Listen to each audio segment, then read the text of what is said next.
Con Gaby fuimos a Mendoza, hicimos un viaje a Mendoza. Y en uno de esos días fuimos en una excursión y pudimos ir a conocer de más cerca de lo habitual el Aconcagua.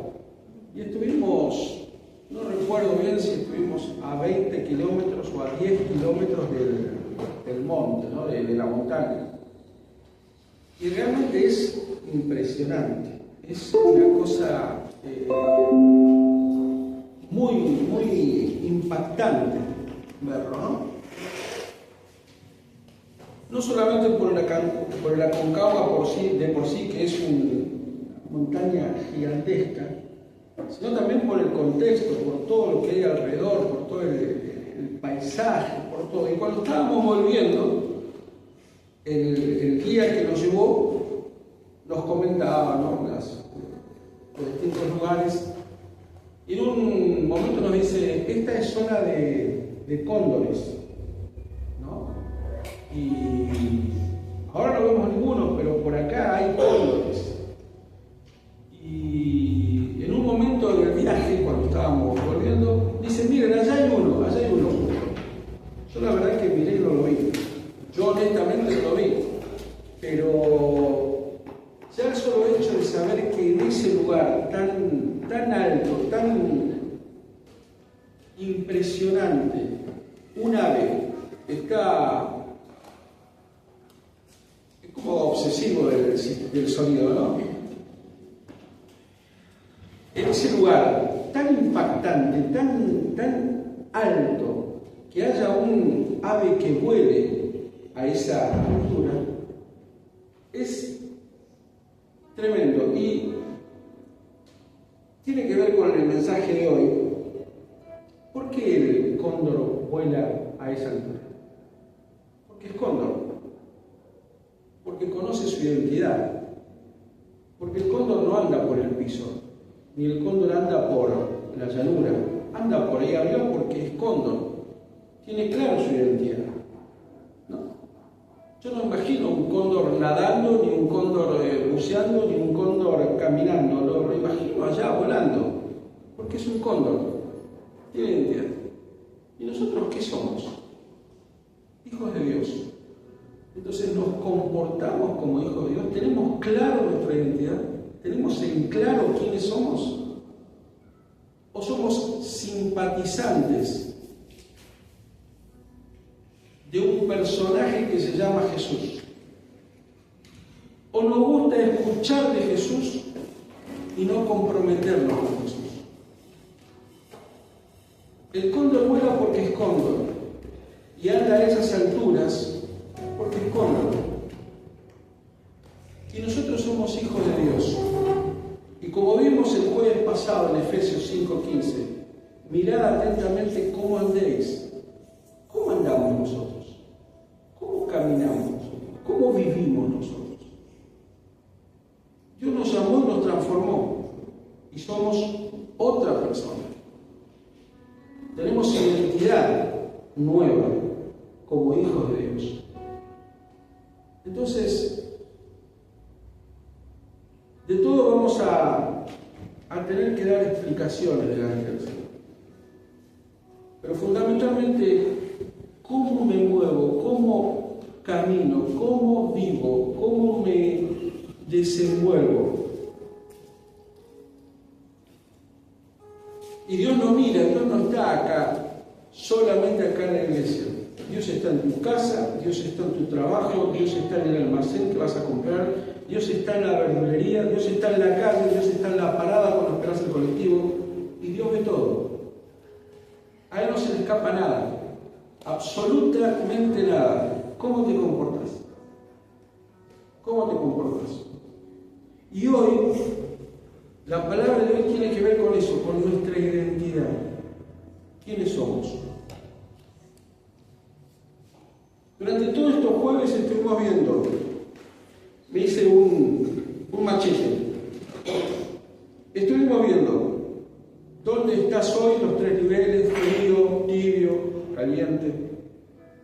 Estuvimos desglosando Efesios 5, que nos hablaba de la responsabilidad de cómo andar, de cómo desenvolvernos en la vida, de darle valor al tiempo, al kairos de Dios, de cómo debemos ser, tener una gratitud continua con Dios permanente. Después vimos el jueves pasado que el Espíritu Santo cae, se derrama, viene, te llega, se recibe.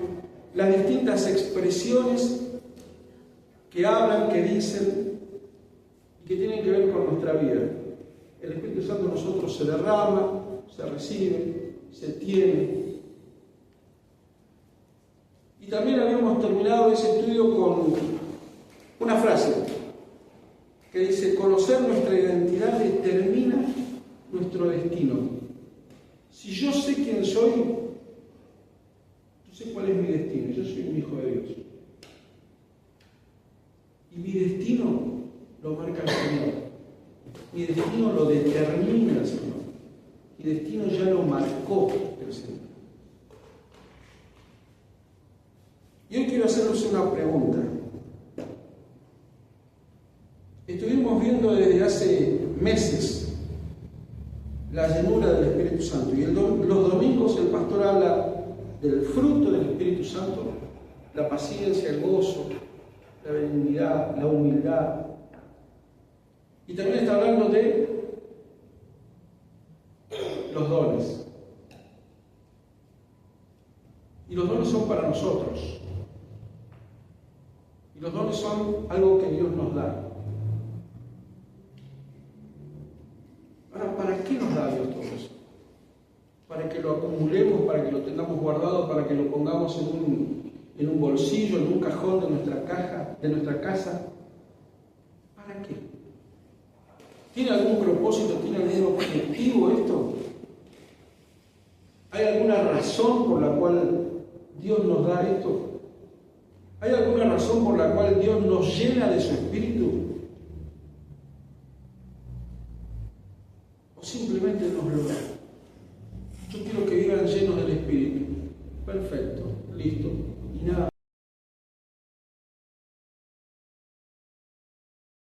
más. Y nada más. Ponen Sergio el primero, por favor.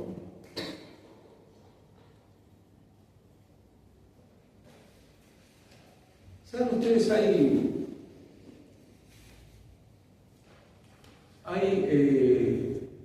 No sé si ustedes son creo que nadie vive aislado de todo, ¿no? Vivimos constantemente bombardeados por noticieros, por lo que se habla en la calle, por todo lo demás. Vivimos permanentemente llenos, inundados de noticias malas. Noticias que tienen que ver con violencia, de todo tipo. Y yo lo que estoy notando es que hace mucho tiempo, muchos años, los periodistas, los que analizan la actualidad, usan una palabra que es: hoy es el día clave, mañana va a ser el día clave, este es el testigo clave, esta es la prueba clave. Y todo es clave, todo es clave. Porque de golpe mañana tiene que declarar tanto, y mañana es clave en el juicio. Pero resulta que la semana siguiente va a declarar otro de la misma causa y dice: esto es clave. Entonces lo otro no era clave, no, todo es clave. Todo es importante, todo. Y yo estuve tentado de decir: este versículo es clave. Pero resulta que la Biblia está llena de versículos claves. Y desde Génesis 1 hasta Apocalipsis, al final, todo es clave. Entonces, lo único que puedo decir de este versículo es: este versículo es uno de los 1.000 millones de versículos clave que hay en la Biblia. Es uno más. Y porque aquí nos va a demostrar para qué el Señor nos llena con su Espíritu. Vamos a leer ahí, dice desde el versículo 8, ¿verdad? Dice Hechos 1:8. ¿Ustedes trajeron la Biblia? Amén. Vamos a leerlo entonces, vamos Vamos a abrir nuestra Biblia en capítulo 1 y vamos a leer desde el versículo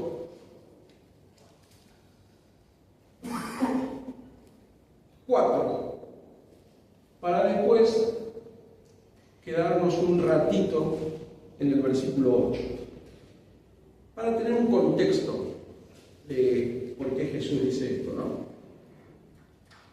Y fíjense cómo finalmente esto tiene que ver con nuestra identidad.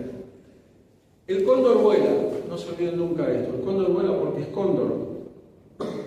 Tu vida tiene que ser diferente, porque sos un hijo de Dios.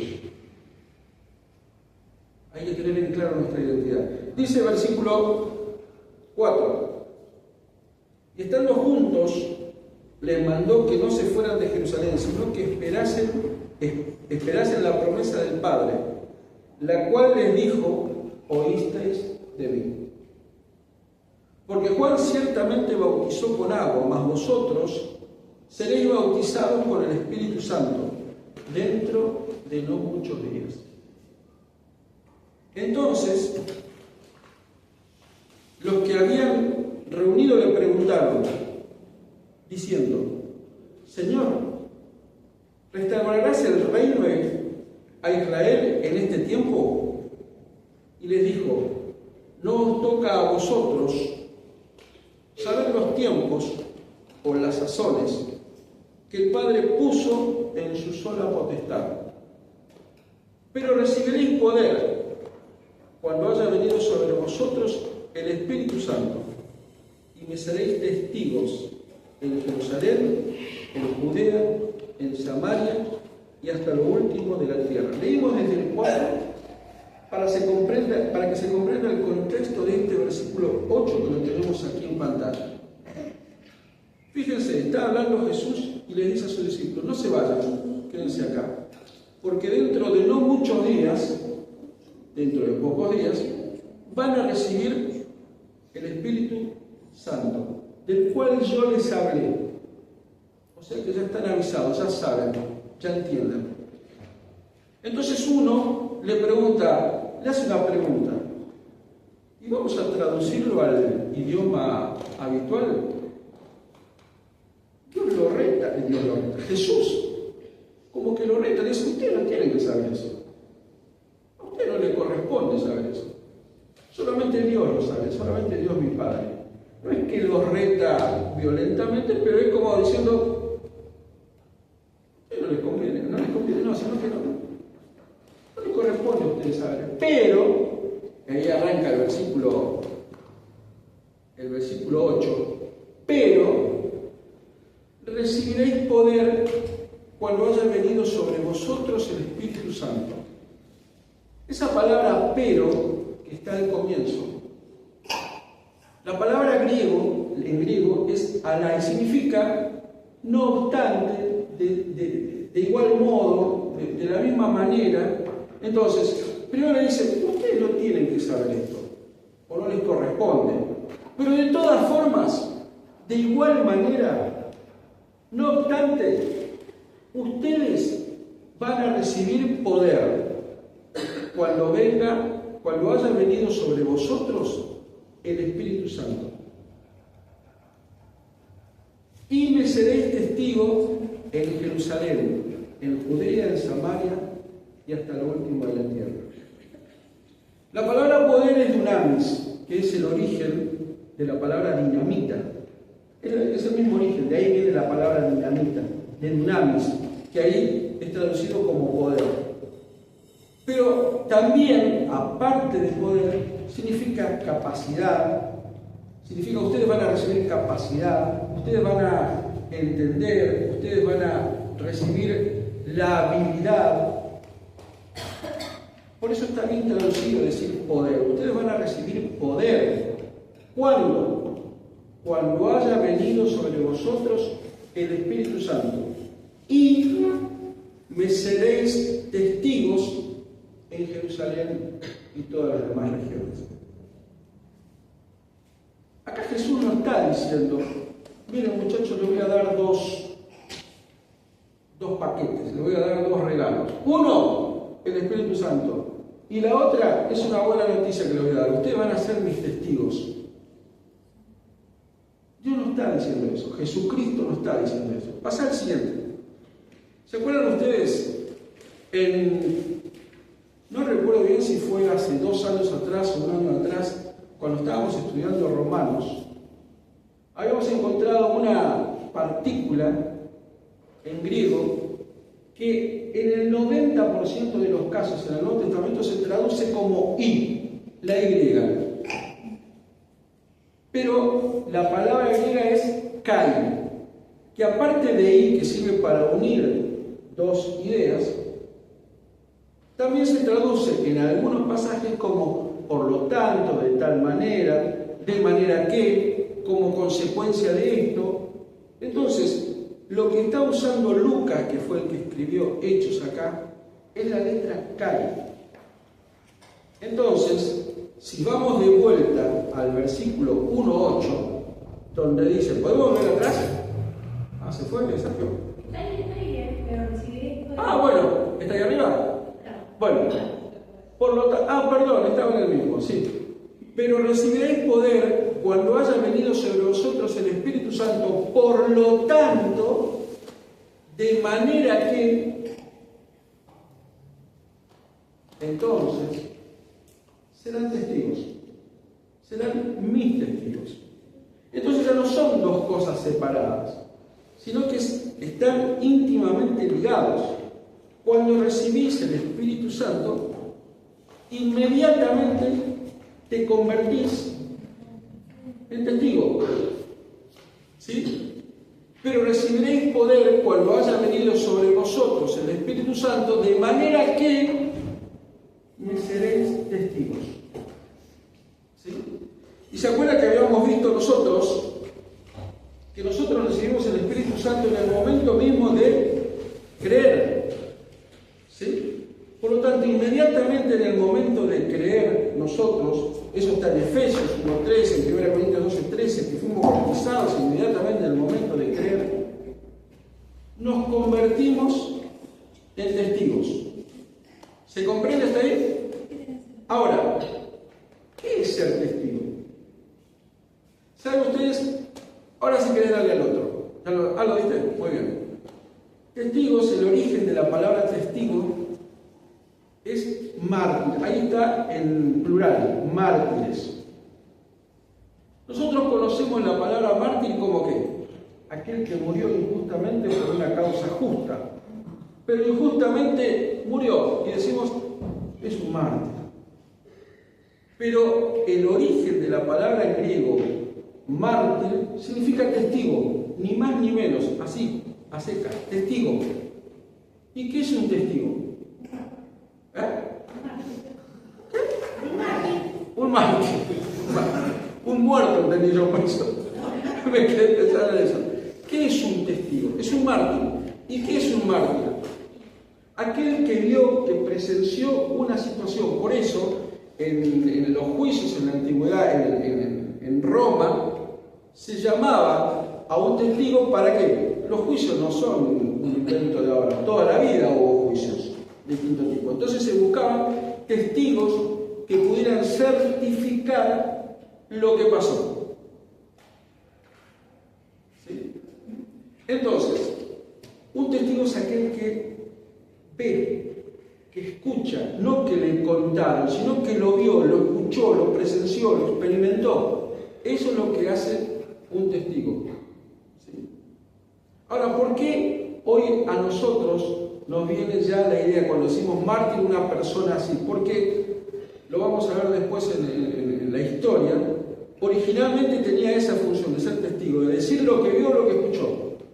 Pero después, ya en el siglo II después de Cristo, debido a que muchos cristianos daban su vida diciendo o contando la experiencia que habían vivido con Cristo y dejando su vida, se empezó a asociar el mártir con la muerte. Y de ahí en adelante quedó hasta el día de hoy. Entonces, cuando decimos mártir, inmediatamente se nos viene a la mente una persona que murió, cuando en realidad es simplemente testigos. Y así hay un montón de palabras que con el tiempo fueron cambiando su significado. Por ejemplo, la otra palabra es, justo se me fue, la que cuando algo raro,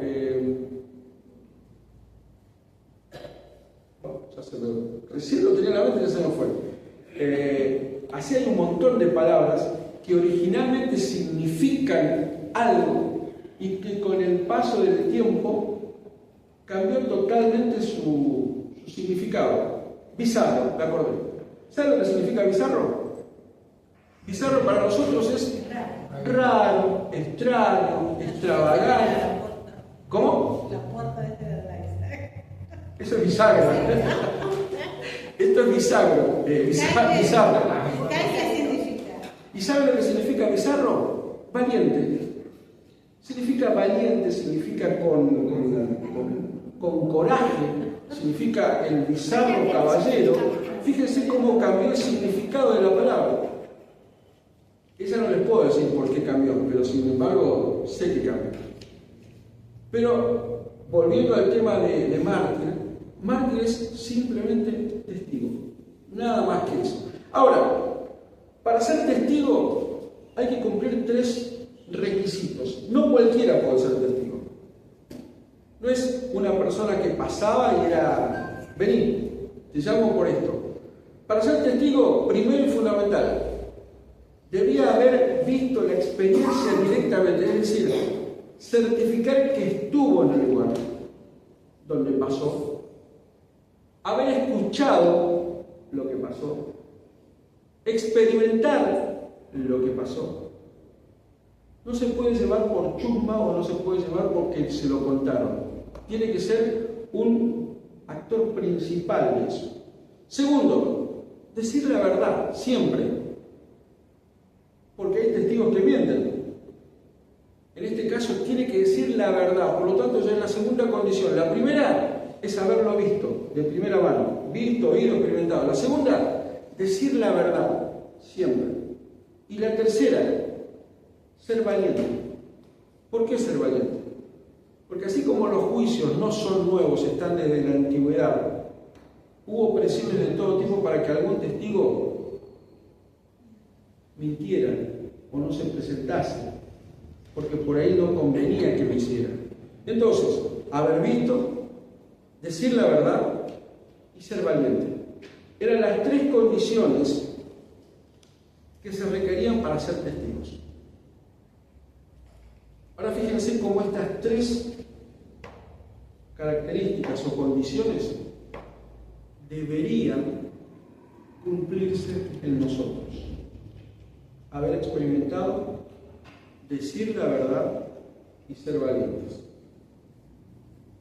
El Señor nos dice que desde el momento que recibimos el Espíritu Santo, en ese momento nos convertimos y pasamos a tener una nueva identidad y ahora somos testigos. ¿Te gusta? Bien. ¿No te gusta? Bien igual. Porque recibiste el Espíritu Santo. Y ya no sos el vecino de enfrente, ahora sos testigo de Cristo. Sos testigo de Cristo. Porque no te dice, como recibiste el Espíritu Santo, ahora te doy la opción, ¿querés testificar de mí? ¿Querés dar testimonio de mí? ¿Querés ser mi testigo? No, te dice, ahora sos, dice, y seréis. Dice, no da opción. No da opción para nada. Dice, como lo recibiste, ahora sos. Entonces el Señor ahora te está pidiendo veracidad, valentía y que cuentes la experiencia que tuviste. No hay otra. No hay otra.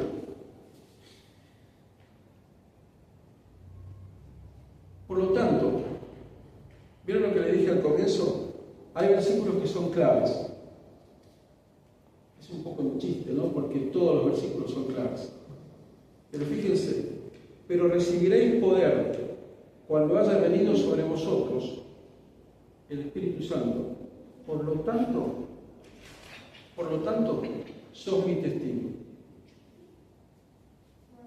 No te da a elegir. No te da a elegir. El asunto es si estamos cumpliendo esa demanda que el Señor nos está diciendo. ¿Se acuerdan ustedes que hace unas semanas atrás vimos Efesios 5:17? Pero no os embriaguéis con vino, en lo cual hay disolución, antes bien ser llenos del Espíritu Santo. Y varias veces recaímos en ese versículo que es una orden. Es una orden. Y las órdenes se cumplen o no. Y cuando uno no cumple una orden, ¿qué es? Desobediente. Desobediente. Yo tengo dos caminos en mi vida. ¿Obedezco o no obedezco? Pero recibiréis poder. Y entonces sos mi testigo. ¿Soy testigo o no soy testigo? Pero para ser testigo tengo que decir la verdad y tengo que vivir la verdad. Y tengo que decir lo que vi, lo que oí, lo que experimenté. Y tengo que ser valiente. Porque si la presión del mundo hace que yo me calle, no estoy cumpliendo la función del testigo. Si me da vergüenza hablar de Cristo, no estoy cumpliendo la función del testigo. Si no estoy diciendo la verdad, tampoco estoy cumpliendo la función del testigo. Y el Señor nos llamó a ser testigos. Y ahora vamos a ver, pasar al siguiente, Sergio, vamos a ver algunos ejemplos que son... A ver otro. Este ya lo habíamos visto. 1, 2, 3, 4, 5, 6. 6 ejemplos de cuando somos testigos. Y el primero habla de Esteban. Ya lo habíamos visto también esto en jueves anteriores. ¿Se acuerdan de Esteban? Esteban fue uno de los 7 elegidos para servir las mesas. Y tenemos su historia en Hechos capítulo 6, versículos, vamos a leer desde el 5 al 8. 6, capítulo 6, versículos 5 al 8. Agradó la propuesta a toda la multitud y eligieron a Esteban, varón lleno de fe y del Espíritu Santo, a Felipe, a Prócoro, a Nicanor, a Timón, a Pármenas y a Nicolás, prosélito de Antioquía, a los cuales presentaron ante los apóstoles, quienes orando les impusieron las manos. Y crecía la palabra del Señor y el número de los discípulos se multiplicaba grandemente en Jerusalén. También muchos de los sacerdotes obedecían a la fe. Y Esteban, lleno de gracia y de poder, hacía grandes prodigios y señales entre el pueblo. Fíjense, Lucas en este relato dice, versículo 6,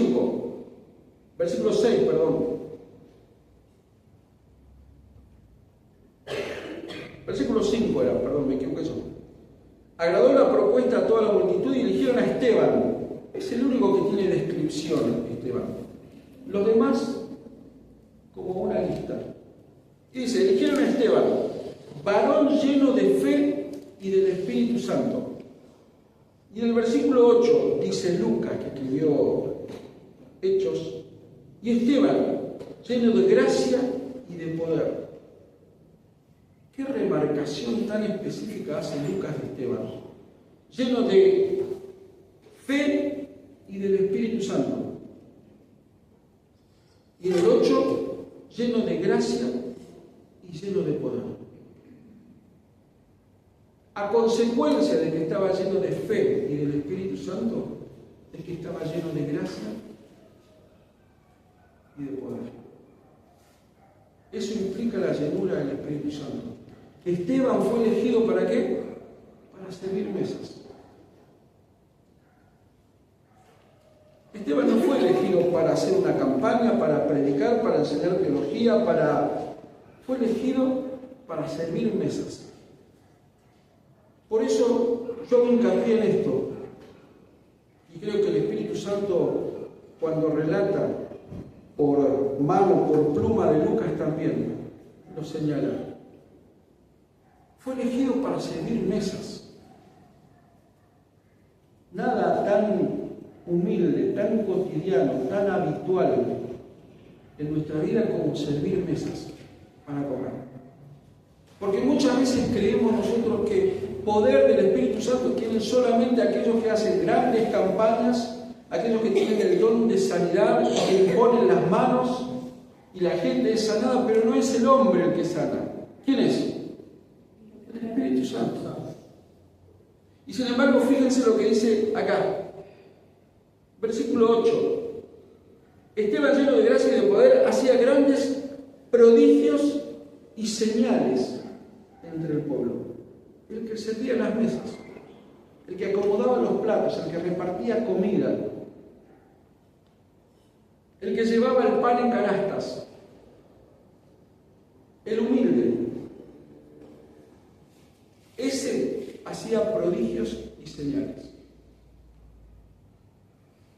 Que Dios no te haya llamado o no nos haya llamado para hacer grandes campañas, sanar a miles de personas, llegar a todos los medios de comunicación, ser famosísimo, el pastor famoso. No implica que el Espíritu Santo no te cubra y no te llene y no esté capacitado para realizar prodigios y señales. Porque Esteban, un humilde servidor de mesas, Lucas, inspirado por el Espíritu Santo, puso acá las características que tenía. Y fíjense, me puse a investigar esto de prodigios y de señales. Y fíjense, Pedro en su primer discurso, en el capítulo 2, versículo 22, dice de Jesús, está hablando de Jesús, dice, varón aprobado por Dios entre vosotros, con las maravillas, prodigios y señales que Dios hizo mediante él, Jesucristo. Prodigios y señales, igual que Esteban. En el Antiguo Testamento Moisés varias veces es mencionado como que hacía prodigios y señales.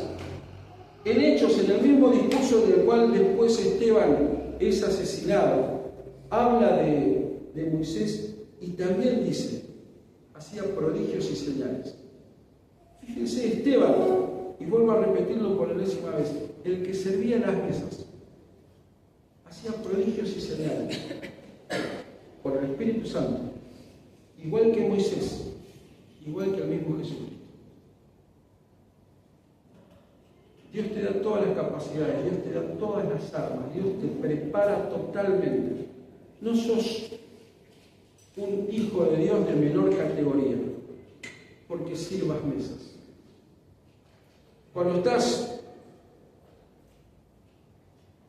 lavando los platos, cuando estás barriendo el patio, cuando estás pintando una ventana, la llenura del Espíritu Santo está con vos. Cuando se te está arreglando la moto, la llenura del Espíritu Santo está con él. Siempre está con nosotros. Por lo tanto, somos testigos, decimos la verdad, somos valientes y decimos lo que vimos, lo que oímos y lo que experimentamos cuando hacemos las cosas habituales en nuestra casa y en nuestra vida. Porque el Señor nos llamó a ser testigos siempre, en todo momento y en todo lugar. Ahora, lo dejamos a Esteban, lo dejamos descansar un ratito. Y vamos a Hechos capítulo 8, versículos 6 y 7. Y vamos a encontrarnos con otro que también fue elegido entre los 7. Felipe. Dice capítulo 8, versículos 6 y 7.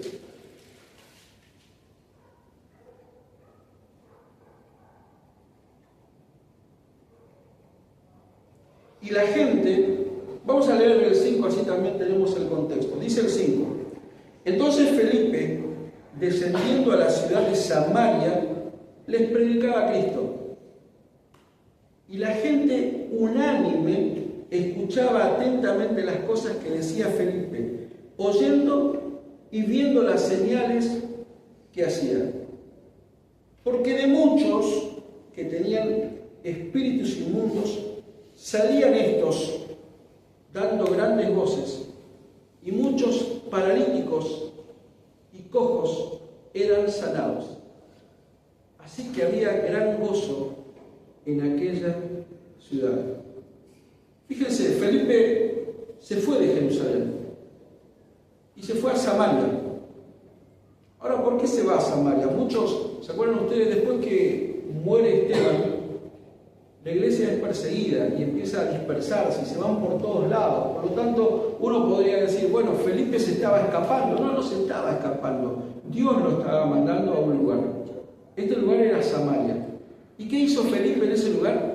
Predicaba. ¿Y qué dice la palabra? Que muchos conocían al Señor, porque unánimemente todos escuchaban. Y como leímos recién en el versículo 8, así que había gran gozo en aquella ciudad. Prácticamente toda la ciudad oía lo que Felipe, uno de los 7 diáconos, después de Esteban, estaba segundo en la lista. Otro diácono más. ¿Y se acuerdan cuál era la característica que tenían que tener los diáconos? Ser llenos del Espíritu. Felipe fue a Samaria y predicó. Y muchos fueron convertidos.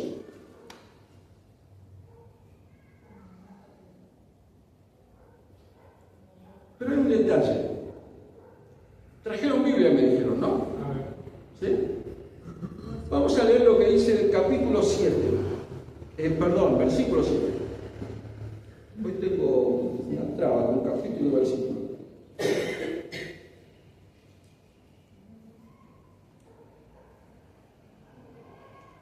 Versículo 7. ¿Quién lo puede leer? A ver. Capítulo 8, versículo 7. Porque de muchos que tenían espíritus inmundos salían estos dando grandes voces, y muchos paralíticos y cojos eran sanados. ¿Cuántos? Muchos. Yo digo, ¿por qué Lucas no puso todos? ¿No quedaba más lindo? ¿No quedaba más bueno decir, y todos fueron sanados, y todos fueron, los que tenían espíritus inmundos, todos fueron liberados? ¿Quién se hubiera enterado de aquello? ¿Por qué puso muchos en lugar de todos?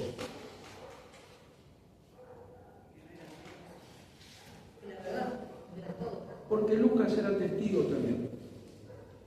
Y Lucas experimentó, vio, oyó, y tenía que decir la verdad.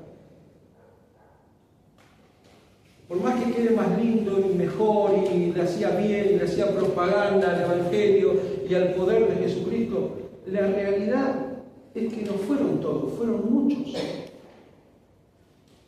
Fueron muchos. No todos. Y aquí me voy a detener 2 minutos en un versículo que puso Sergio al comienzo. Mateo 18, 19 creo que es el que puso. Si 2 se pusieran de acuerdo, cualquier cosa que pidieran, les será hecho por mi Padre.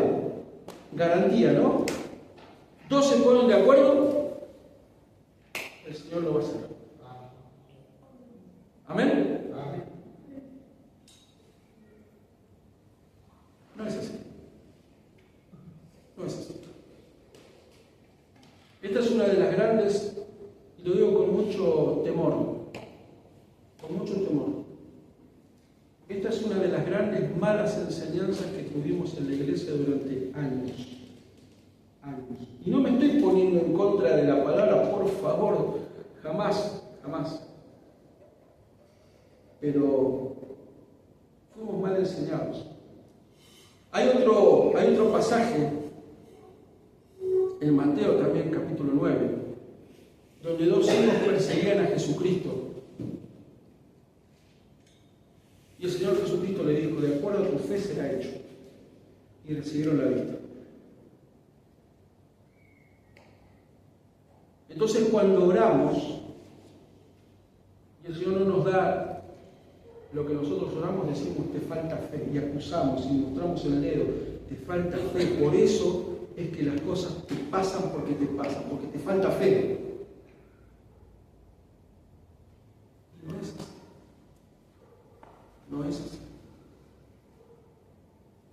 Felipe estaba lleno de unción, estaba lleno del Espíritu Santo. Había un verdadero avivamiento en Samaria. Los que se habían convertido estaban pidiendo al Señor por los que estaban enfermos y por los que estaban con espíritus inmundos. 1 más 1 más 1 da 3. La fórmula es perfecta. Pero sin embargo la palabra dice muchos, no todos. ¿Y por qué esos otros que no fueron sanados no fueron sanados? Si Felipe, el que predicaba, estaba lleno. Si la oración unánime de la iglesia era una sola, unánime decían, unánime todos juntos, todos pensaban lo mismo. ¿Y acaso más de 2 o 3 como puso Sergio el pasaje? Pero el pasaje dice muchos, no dice todos. Porque la soberanía de Dios determina quién, cuándo y cómo. Y de acuerdo a su voluntad, no la nuestra. De acuerdo a tu fe será hecho. Amén. Si 2 o 3 se pusieron de acuerdo, amén. Pero la soberanía de Dios está sobre todo. Y nos criamos, yo por lo menos, escuché muchas veces, no te curás porque vos no tenés fe. No te curás porque tu fe no alcanza. No te curás por y miles de cosas más. Y yo tengo fe.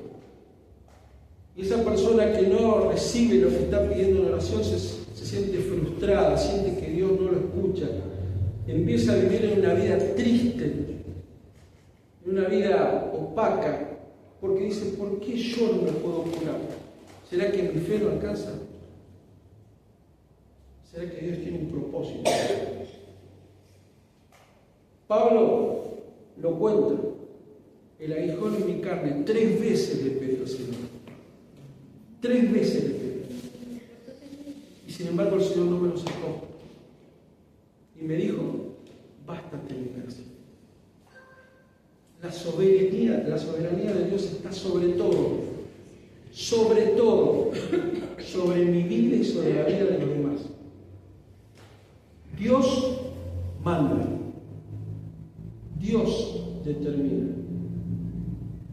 Hay un versículo de 1 de Juan 5:14 dice, y esta es la confianza que tenemos en Él, que si pedimos alguna cosa conforme a su voluntad, nos oye. Amén. Si nos oye, tenemos que pedir. Amén. Y esa también lo estaba por decir. En 1 Juan capítulo 5 dice, conforme a tu voluntad. Yo te voy a pedir, pero conforme a tu voluntad. ¿A mi voluntad? No. A la voluntad del Señor. A la voluntad del Señor. Por lo tanto, fíjense cómo durante muchos años, muchos hermanos amorosos, hermanos dedicados, hermanos fieles, fueron lastimados, fueron heridos por estas palabras, que lo dijeron otros hermanos también, pero por desconocimiento. De acuerdo a tu fe será hecho. Si no te curás, si no conseguís trabajo, si no restaurás tu hogar, si no esto, es porque te falta fe. Pero bueno, de acuerdo a la voluntad de Dios. Seguimos al siguiente. Otra vez, Felipe. Ahí dice, capítulo 8, versículo 26 al 29.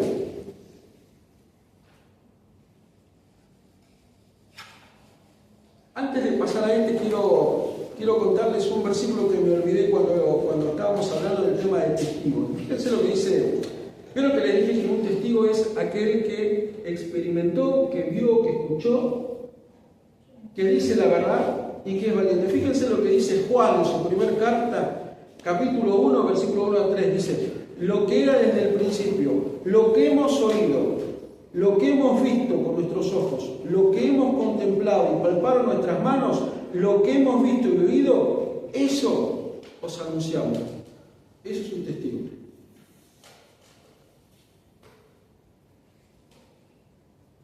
Fíjense lo que dice Pedro en Hechos capítulo 2, versículo 32. A este Jesús resucitó Dios, de lo cual todos nosotros somos testigos. Juan capítulo 15, versículo 26 dice, pero cuando venga el Consolador, el Espíritu de verdad, Él dará testimonio acerca de mí. Y usa calle. Por lo tanto, vosotros daréis testimonio de mí. Eso es ser un testigo. No me quería olvidar porque son versículos interesantes. Segundo, tercero, somos testigos cuando practicamos el uno a uno. ¿A qué se refiere esto? Hechos capítulo 8, versículos 26 al 29. Dice, un ángel del Señor habló a Felipe diciendo, levántate y ve hacia el sur, por el camino que desciende de Jerusalén a Gaza, el cual es ¿qué? Desierto.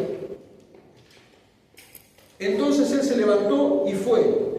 Y sucedió que un etíope, eunuco, funcionario de Candace, reina de los etíopes, el cual estaba sobre todos sus tesoros y había venido a Jerusalén para adorar, volvía sentado en su carro y leyendo al profeta Isaías. Y el Espíritu dijo a Felipe, acércate y júntate a ese carro. Acudiendo Felipe, lo oyó que leía al profeta Isaías y dijo, ¿pero entiendes lo que lees? Hasta ahí. Este Felipe es el mismo que vimos en el ratito anterior. Felipe, ¿dónde estaba antes? En Samaria. Y estaba predicando. Y dice que toda la ciudad estaba con gozo. ¿No? ¿Lo leímos? O sea, estaba en medio de un avivamiento, estaba en medio de una campaña donde multitudes eran acercadas al Señor, conocían al Señor. Y ahora el Espíritu lo manda ¿a dónde? Al desierto. Pero Señor, déjame un ratito más acá, está hermoso acá. Está lindo acá, mirá, estamos todos recibiendo tu poder y mucha gente es convertida y mucha gente conoce y muchos demonios son expulsados y muchos enfermos son sanados. Está bajo acá. Señor, déjame acá, no, andar al desierto. ¿Y en el desierto qué hay? Nada. El Señor nos saca de un avivamiento tremendo y lo lleva a la nada. Y lo lleva con un plan específico. Tenía que hablar con una persona. Esa persona se estaba acercando en un carro. Y el Espíritu le dice, acércate a ese carro. No le dice, pegale un grito desde acá a esa persona, decirle, arrepentite. No, dice, acércate a ese carro. Acércate. Al carro, no al hombre. Acércate al carro. Tremendo avivamiento en el desierto, donde no hay nada. Acércate a ese carro. El único carro que está pasando aparte. No es que era una caravana de carros, el único. Acércate. Y esa persona justo venía leyendo Isaías 53. ¿Se acuerdan que hace unos jueves atrás hablamos del kairos? Hay dos palabras para tiempo, uno es cronos y el otro es kairos. Kairos es la oportunidad justa de Dios, el momento justo de Dios, la ventana que Dios abrió en el momento oportuno. Cuando a Felipe le dijeron, el Espíritu Santo le dice, andate al desierto, en ese mismo momento pasaba este funcionario de Etiopía. Y justo venía leyendo Isaías. Casualidad, ¿no? La casualidad no existe en el mundo de Dios. Y justo venía leyendo esto. Y fíjense lo siguiente. Felipe se acercó acercó al carro. No le habló, ni le gritó de lejos. Y esto tiene un simbolismo con el Señor Jesucristo. Jesucristo no nos habló con un megáfono parado en una nube, diciéndonos, arrepiéntanse. No, se hizo como nosotros, se hizo hombre, se acercó a nuestra vida. De la misma forma. Lo que el Espíritu Santo le estaba diciendo a Felipe es lo que hizo Jesucristo con nuestra vida, se acercó, se hizo igual a nosotros, vivió nuestra vida y allí nos salvó. Lo mismo que Felipe. Vamos a poner un poquito, vamos al siguiente. Hechos capítulo 13, versículo 2. Somos testigos cuando estamos totalmente dispuestos. Y acá, ¿quién es el protagonista de la historia? Otra vez Felipe. A este Felipe le pasaron cosas tremendas, cosas extraordinarias le pasaron a Felipe. Después de haber presenciado cómo Esteban, su compañero de equipo, estaba siendo asesinado, el Espíritu lo lleva a Samaria. Ahí predica. Tremendo avivamiento, tremenda campaña. Después de ahí el Espíritu le dice, anda al desierto, no hay nadie, no hay nada. Va a pasar una persona. A ese hablarle. Y ahora fíjense lo que dice capítulo 13, versículo 2. Ministrando estos al Señor. No, perdón, no es esto. Es capítulo 8, versículos 39 y 40. Me adelanté yo, perdón. Capítulo 8, versículos 39 y 40. Felipe.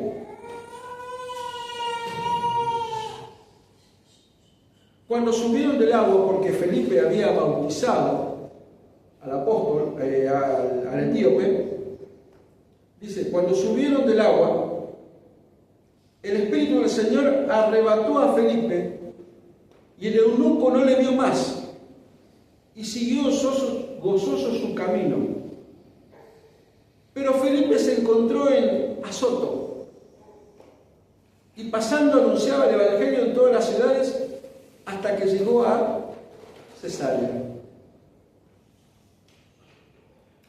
Fíjense la característica que dice Lucas de Felipe. ¿Qué es lo que cuenta de Felipe? Y pasando, anunciaba el Evangelio en todas las ciudades. Felipe dijo, yo estaba en un avivamiento, después me mandaron a un desierto, y de golpe dice, ¿y ahora dónde estoy? ¿Ahora dónde estoy? Dice que le arrebató el Espíritu y lo llevó a Azoto, que era más o menos 30-40 kilómetros de donde estaba. Es como que vayamos de acá a... ¿Qué hay 30 kilómetros de acá? Capital. Es como que estoy ahora acá en Claypole y cierro los ojos y estoy en Palermo. Y fíjense, Felipe no se preguntó, no dijo a dónde estoy. No hay ningún registro que diga, ¿qué hago acá? ¿Cómo vine acá? No, dice, y pasando anunciaba el Evangelio. Yo estaba acá en el desierto y ahora estoy acá en Azoto y bueno, predico. Si el Señor me llamó para ser testigo, el Señor dijo que soy testigo, predico. Y empezó a predicar, dice la palabra, y anunciaba el Evangelio en todas las ciudades hasta que llegó a Cesarea. O sea, Felipe estaba acá, apareció acá y nunca se preguntó por qué estaba ahí ahora. Simplemente empezó a preguntar, empezó a predicar. Y predicaba, y predicaba, y predicaba, y anunciaba, y era testigo. Y contaba lo que vio, lo experimentó, lo que escuchó, y decía la verdad, y era valiente. Nunca se preguntó por nada más. Y vamos a ver el último, vamos a dejar...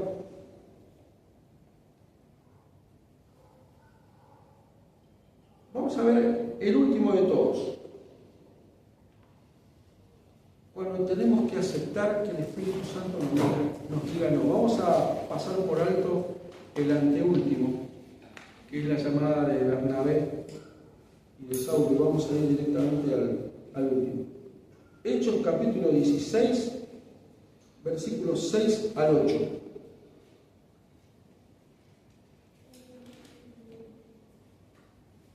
Y atravesando Frigia y la provincia de Galacia, le fue prohibido por el Espíritu Santo, escuchen la palabra esta, prohibido por el Espíritu Santo hablar la palabra en Asia.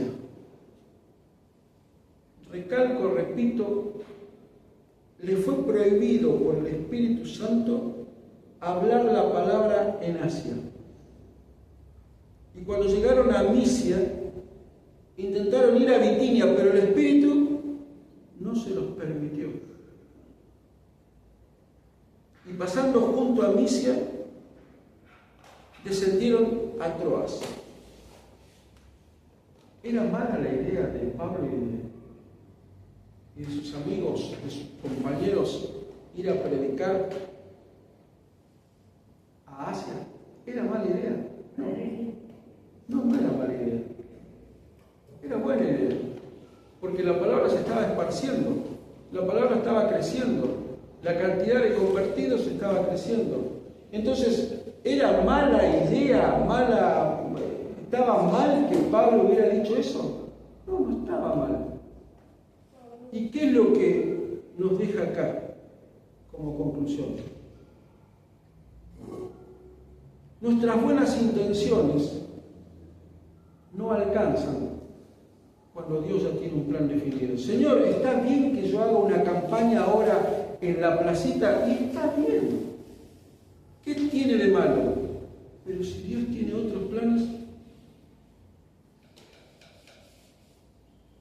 muchas veces la iglesia fracasa por llevarse y dominarse por las buenas intenciones y no por el Espíritu Santo. Esto lo vimos a comienzo del año pasado en los estudios bíblicos. ¿Quién dirige la iglesia? ¿Nuestra mente, nuestras ganas, nuestra carne, nuestras buenas intenciones o el Espíritu Santo? Qué bueno sería hacer un comedor donde le demos de comer a todos. Es una idea brillante, buenísima, demuestra que tenemos un corazón enorme y que tenemos un amor muy grande por la ciudad, por la comunidad en la cual vivimos. Pero muchas veces los recursos no aparecen. Y se transforma en un esfuerzo carnal, esfuerzo de nuestros músculos, de nuestros recursos naturales. Cuando Dios prepara algo, sale todo muy aceitado, muy fácil, y no nos tenemos que preocupar por nada. Porque es Dios quien dirige las cosas.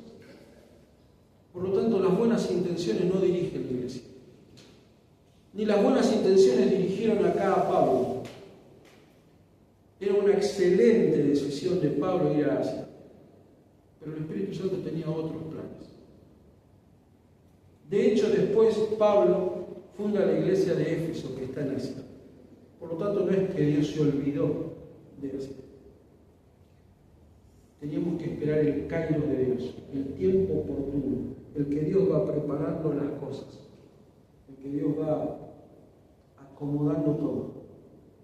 Muchas veces por ímpetu, por ganas, nos dejamos llevar y las cosas salen mal. Entonces nos preguntamos, ¿por qué? ¿Por qué no era el tiempo de Dios? Dejémonos llevar por el Espíritu Santo. Y pongamos en segundo lugar nuestras buenas intenciones, como en este caso. El Espíritu Santo nos llena con un objetivo, con un propósito. Y ese propósito es ser testigos. Decir lo que vimos, lo que oímos, lo que experimentamos. Decir la verdad. Recuerden, muchos fueron sanados y de muchos salieron espíritus inmundos. No todos. La verdad. Y ser valientes al testificar de Cristo. El Señor nos llamó para eso. Nos llenó para eso. Y no tenemos opción. Si estás lleno del Espíritu, sos testigo. Somos testigos. Porque vimos, porque experimentamos y porque el Espíritu Santo en nuestra vida nos transformó. Recuerden, El cóndor vuela. ¿Cómo es tu vida? ¿Cómo es tu vida? ¿Te identificás como un hijo de Dios? El cóndor se identifica como un cóndor. ¿Te identificás como un hijo de Dios? Viví de la misma forma, como testigo de Dios. Lo que viste, lo que escuchaste y lo que experimentaste. Señor de los cielos, gracias Padre Santo por este tiempo que nos permitiste conocer más de tu palabra. Te agradezco, Señor, por mis hermanos que están aquí presentes y que tu palabra, Señor, en ellos cause el efecto, cause la reacción que vos querés y que solamente vos querés, Señor. Nosotros no creemos en vos intelectualmente, Señor. Creemos en vos porque tu Espíritu nos da testimonio de tu presencia en nuestra vida. Tu Espíritu no miente, Señor. Tu Espíritu dice que vivís en nuestra vida, Señor. Por lo tanto, te damos las gracias, te damos la honra y te damos las alabanzas, Señor, porque sos nuestro Dios. Y permite, Señor, que cada día de nuestra vida, cada minuto de nuestra vida, seamos testigos que estemos a la altura de lo que vos querés para nosotros. Te alabamos y te bendecimos, Señor.